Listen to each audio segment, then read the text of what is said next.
Allah Peyğəmbərə buyurur ki, ey Resulüm, sən insanları namaza çağıranda onlar bunu lağlağa, məsxərə obyektinə çevirərlər. Bəli. Sonra ardınca baxın nə buyurur? Zəlikə bi ennəhum. Bunun səbəbi nədir? Qavmun la yaqilun. Çünki onlar düşünməyən, ağıllarını işlətməyən bir qovmdur. Baxın, burada düşüncənin, təfəkkürün, məntiqin bir nəticəsi qeyd olunubdur.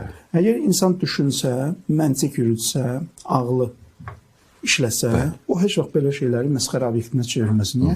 Çünki sən nəyə dəvət edir? Səni yaradana dəvət edir. Səni yaradana tərəf dəvət edir ki, ona qarşı neyinə? İbadət elə.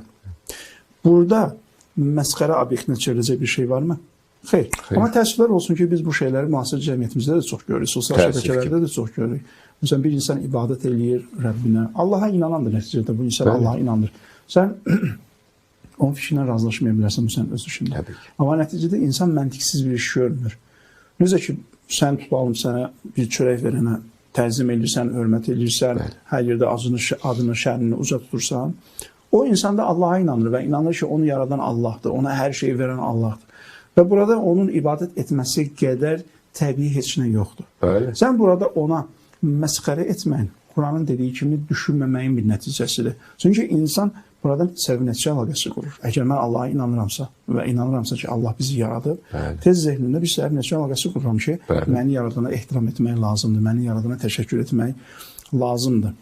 Belə bir məqamda gəlib bunu məsxərə obyektinə çevirmək Quran dediyi kimi bu məntiqsizliklə